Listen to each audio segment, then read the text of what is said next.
Hello all and welcome to TVM Academy. This is VARC 100, a free practice course for CAT verbal section, RC number 41. Let's begin. In the first paragraph, author tells you that various factors have led to job insecurity in America with a rise in demand for junk jobs which do not teach skills, which also lead to economic insecurity among the workers.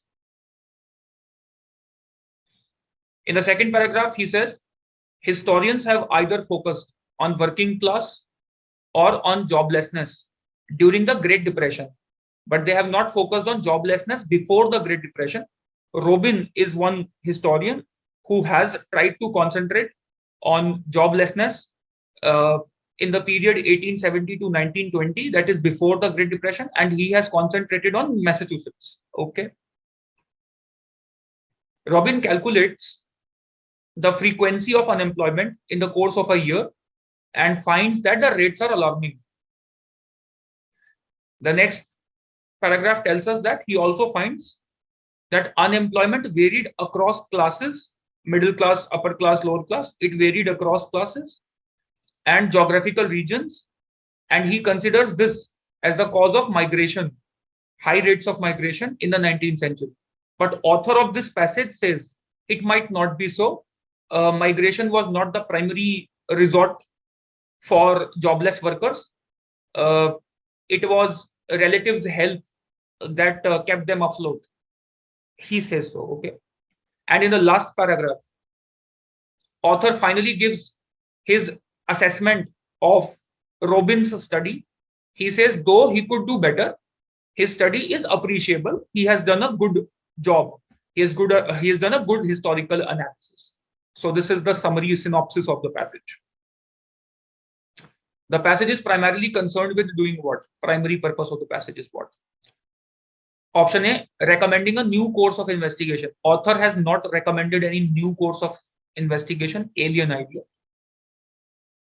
Estimating unemployment rates in the latter half of 19th century United States. Point number 1 to note. Author is not estimating unemployment rates. Robin did. Author is merely reporting what he did. Therefore, the primary purpose of the passage is not to estimate unemployment rates. Okay, not the author. Second, even Robin did not estimate unemployment rates in the latter half of 19th century. He estimated it from the period 1870 to 1920.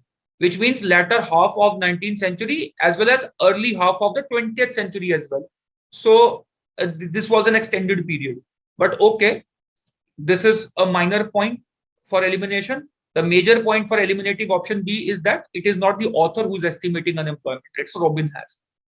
Option C. The primary purpose of the passage is to summarize and assess a study. Whose study? Robin's study. Is the author summarizing his study? Yes. He found out that his findings are this, his findings are that. He calculates that it was 15%. So he is summarizing his study. He's also assessing his study in the last paragraph where he says that his study is appreciable, though he could have done better. So there is an assessment, judgment also involved. So primary purpose is this only. Option C is the correct answer. Option D, compare and contrast two methods of calculating data. Author has not really compared or contrasted two methods, so this is a clearly alien option. Question 2, passage suggests that before the early 1970s, timelines are important. Before the early 1970s, which of the following was true of the study by historians of the working class in the United States? Now, please note, in the second paragraph, it was written since the early 1970s. Since means after the early 1970s, historians have begun to devote serious attention to the working class. What does it mean? After the early 1970s, historians have started to give serious attention, which means before 1970, they were not giving serious attention to the working class in United States. That's our answer. They were not giving serious attention to the working class in United States. Option A, the study was infrequent and superficial infrequent or superficial or both. Correct. Superficial means not serious. Just as we read, before 1970, they were not giving serious attention to the working class, which means their studies were infrequent. They were not studying them enough, or they were not serious. They were only superficial studies. So option A should be the correct answer. The study was repeatedly criticized. Alien idea. We don't know whether their studies, historian studies, were criticized for narrow focus.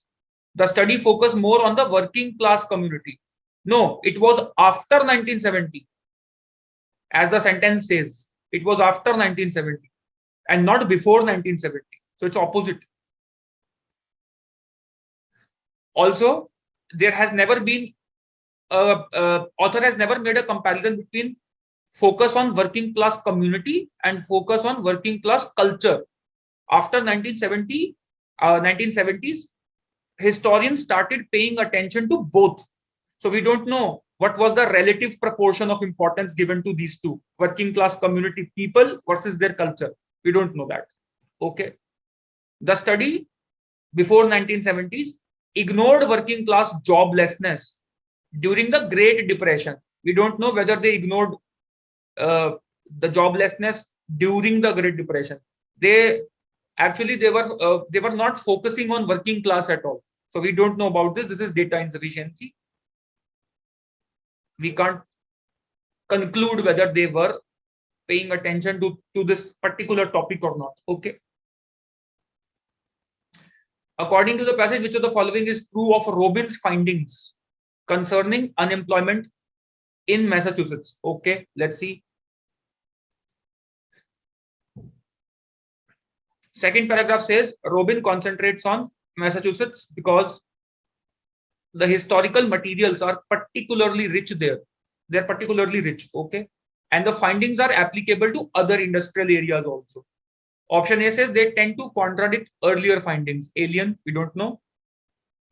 B, they're possible because Massachusetts has the most easily accessible historical records. Tempting choice. However, please note, the sentence says Massachusetts, in Massachusetts, the historical materials are particularly rich, but we don't know whether they are easily accessible, let alone most easily accessible. So the sentence talks about the richness of historical material, not their easy access. It is, for all that we know, it is possible that the records are locked up in a library or in a digital library, access to which is restricted to certain individuals, certain historians. We don't know that. So access, we don't know richness of material is there. Therefore, this is factually incorrect. Tempting choice, but wrong. They are the first ones to mention the existence of high rates. We don't know that. Whether the records in Massachusetts were the first one to mention, or Robin's study was the first one to mention. Passage does not provide this information. Alien idea. They are relevant to a historical understanding of the nature of unemployment in other states also. It was written that the findings, Robin's findings on Massachusetts, were applicable to other industrial areas as well. Therefore, they are relevant to other states as well, to understanding the nature of unemployment in other states as well. That's why he studied this particular state. Option D is the answer. Which of the following statements about the unemployment rate during the Great Depression can be inferred from the passage? Not directly given, but inferred. Let's see. Unemployment rate during the Great Depression. Please read this line carefully. Third paragraph, first line. The unemployment rates that Robin calculates for the period 1870 to 1920, we are talking about 1870 to 1920, before the Great Depression. The unemployment rates that Robin calculates appear to be modest, relatively modest, at least by Great Depression standards, which means in Great Depression, during Great Depression, the unemployment rates were higher than before the Great Depression. And he says during the worst years also, in the 1870s and 1890s, unemployment was around 15%, which means during Great Depression, the unemployment rate was higher. It sometimes might have exceeded 15%. This is what we can infer, because Robin compares the unemployment rates before the Great Depression and after the Great Depression. And he says that they were modest before Great Depression. They were modest by Great Depression standards, which means Great Depression had higher unemployment rates. And then he says that even during the worst years before Great Depression, they were 15%, which means during the Great Depression, they were higher than 15%. Option A has to be the correct answer. This is only, this is something that we can infer. It has been analyzed seriously once, only since the early 1970s. The unemployment rate during the Great Depression has been seriously analyzed only since 1970s. The problem is the word only, exaggerated. We don't know that.